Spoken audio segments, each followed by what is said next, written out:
আশা করেন মমতা বন্দ্যোপাধ্যায় কিন্তু কোথাও নিজে প্রমাণ করতে চাননি তিনি সারদা, তিনি নিবেদিতা, তিনি চৈতন্যদেবের কাজ, সারদা দেবীর মায়ের কাজ মিল পাওয়া গেছে তিনি যদি, আমিও মনে করি তার দলের লোকজন মিল খুঁজে পেয়েছেন। আমি এখনই হয়তো মানে মনীষী বলতে পারছি না, কিন্তু তিনি যেভাবে কর্ম নিয়ে এগিয়ে যাচ্ছেন হয়তো একদিন মনীষী উনি হয়ে উঠবেন, আমি এইটুকু প্রত্যাশা করি। এটা কি ধরনের?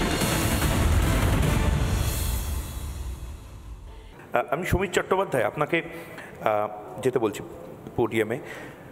সমীরবাবু, আমি আমার ব্যক্তিগত কোনো কথা নয়, একেবারে বিনায়ক বন্দ্যোপাধ্যায় যে কথাগুলো বললেন, তৃণমূল কংগ্রেস যেটা বিরোধীরা বলে, আসলে বোধহয় যে আইডিওলজি আছে সেই আইডিওলজির দিক থেকে একেবারে দেউলিয়া। আপনাদের প্রথম যখন আপনারা সরকারে এলেন আপনারা জানতেন না যে এরপর কি, কারণ কি আপনাদের সিপিএম বিরোধিতা করে তো সরকারে আসা হয়ে গেছে। বিজেপির একটা আইডিওলজি আছে, সিপিএমের একটা আইডিওলজি আছে, এবং আরেকটা ভয়ঙ্কর জিনিস যেটা বিনায়কদার কথা বলতে বলতে আমার শুনতে শুনতে আমার মাথায় আসছিল, সোনালি একটা সময় বিরোধীরা বারবার যে কথাটা বলতেন এবং কটাক্ষ করতেন যে তৃণমূল কংগ্রেসের নাকি একটা বদভ্যাস আছে বুদ্ধিজীবীদের মারা যাওয়ার পরে তাদের দেহ হাইজ্যাক করার রাজনীতি করা, যে কোনো যেন তেন প্রকারণে। হয়তো কোনো কবি তিনি মারা গেছেন, তার সাথে তৃণমূল কংগ্রেসের দূর দূরান্তর অব্দি সম্পর্ক নেই, পরিচালক তার সাথে দূর দূরান্তর অব্দি সম্পর্ক নেই, কিন্তু একটা তৃণমূলের পতাকা যদি গায়ে দিয়ে দেওয়া যায়, একবার যদি বলা যায় উনি তো খুব ভালো রাজনীতিটা করতেন, আমাদেরই তো উনি সমর্থক ছিলেন, প্রবলেমটা কোথায়? দেউলিয়া হওয়াতে?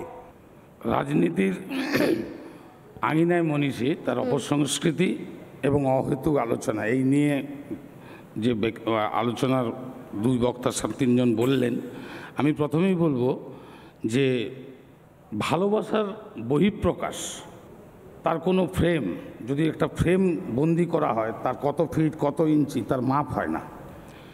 কেউ বা কারো কর্মে যদি প্লিজড হয়, এক কথাতে যদি বলি কর্মের মাধ্যমে মানুষরা মনীষী হয়, এটা মাথায় রাখতে হবে।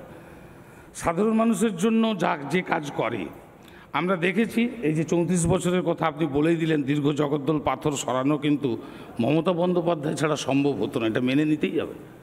মমতা বন্দ্যোপাধ্যায় ক্ষমতায় আসার পর তিনি কী বলেছিলেন?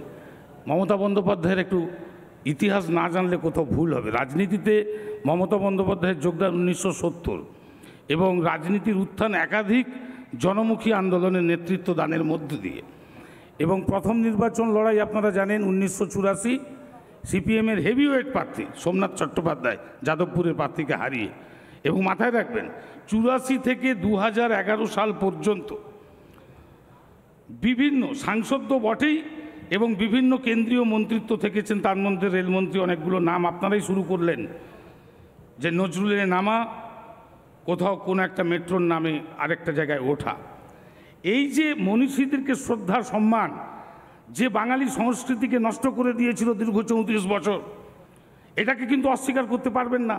তার দীর্ঘ ত্যাগ, লড়াই, তিতিক্ষা, তার সংগ্রাম, আজকে বাংলার মানুষের বিশ্বাস, ভালোবাসা, আশীর্বাদ যদি না তিনি পেতেন, তাহলে কিন্তু কোনো সময়ই আজকে 2011 সালের পরিবর্তন, 2016 সালের কুৎসা অপপ্রচার কি এসেছিল, নারদা সেই দুর্নীতির গল্প, কংগ্রেস সিপিএমের জোট।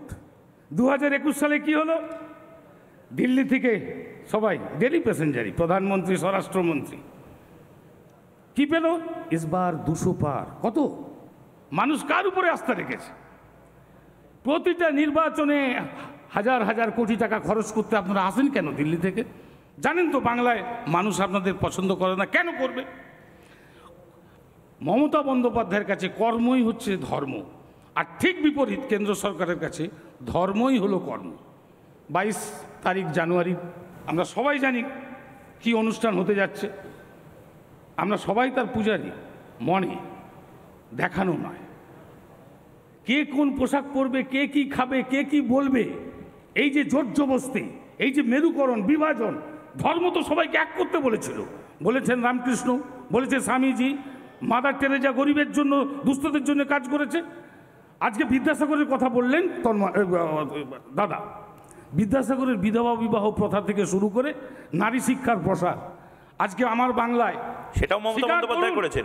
কন্যাশ্রী, সবুজ সাথী, আজকে বিনা পয়সায় চিকিৎসা, আজকে বিনা পয়সায় রেশন, ঔষধ, বই, পোশাক কোন রাজ্য কবে দিয়েছে? আজকে ধর্মনিরপেক্ষতা আমাদের রাষ্ট্রের একটা প্রধান কর্তব্য, মন্দির নির্মাতা নয়। আমরা সবাই যার যে ধর্ম, মমতা বন্দ্যোপাধ্যায় বলেন কোরআন পুরাণ বেদ বেদান্ত জেন্দাবেস্তা ত্রিপিটক, বাইবেল ত্রিপিটক, এটাও মমতা বলেছেন। মাথায় রাখতে হবে। আমি সমিতা আমি কম জানতে পারি, কিন্তু স্বর্ণালী এটাও কি মমতা বন্দ্যোপাধ্যায় বলেছেন? আমি জানি না, আমি জানি না। কোনটা সর্বধর্ম সমন্বয় না, আপনি শেষ আমরা একটা বিশেষ ধর্মের পূজারী নয়।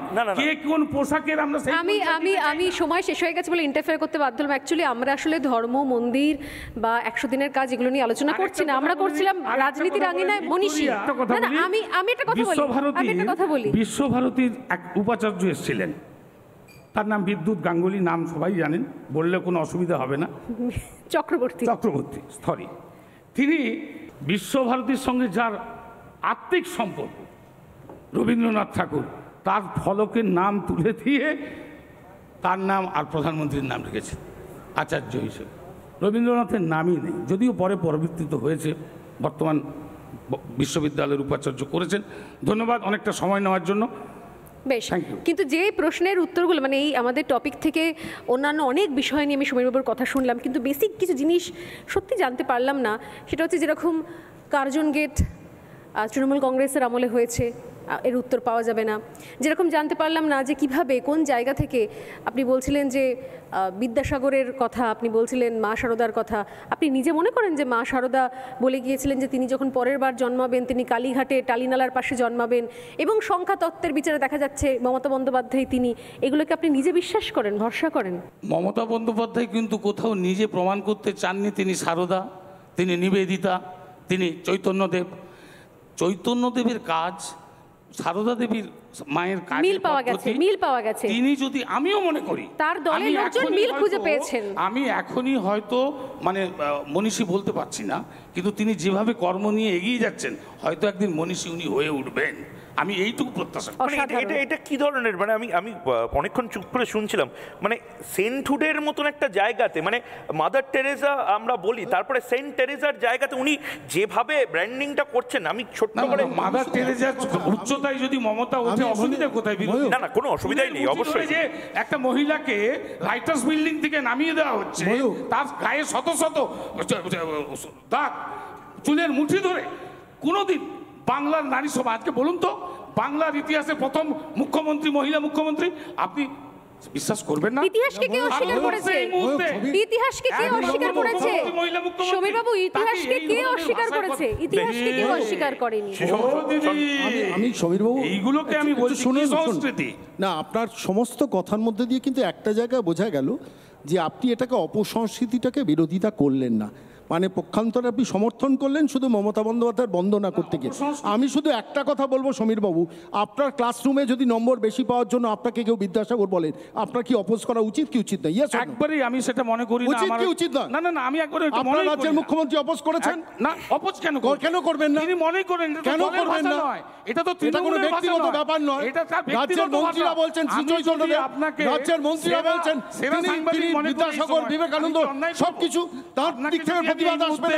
বাংলার সেরা সাংবাদিক এত বন্দনা করলেন সমীরবাবু। আর একটা কথা, সমীরবাবু এত কথা বললেন তো, এত মুখ্যমন্ত্রী এত কাজ করেছেন, গান্ধী মূর্তি, মাতঙ্গিনী হাজরা মূর্তির পাদদেশে যে ছেলেগুলো বছরের পর বছর বসিয়ে রেখেছেন, সেটা কি মনীষীদের আউটপুট, মনীষী হওয়ার আউটপুট? শোনো না সম্মানিত, আমি সেরা উত্তরটা দিয়ে সাংবাদিক দিচ্ছি। তো কোনো মনীষীর নাম ধরে সেরা সাংবাদিক কি করে আসে? এই কথাটা যদি আমরা কোনো বিচারপতি সম্পর্কে বলি যে তিনি ঈশ্বর, তিনি ভগবান, এবং তার কথা ব্যবহার করে যদি রাজনৈতিক ফায়দা তুলি, সেটা কিন্তু ইকুয়ালি মেনে নেওয়া যায় না, এটা ভুলে যেও না।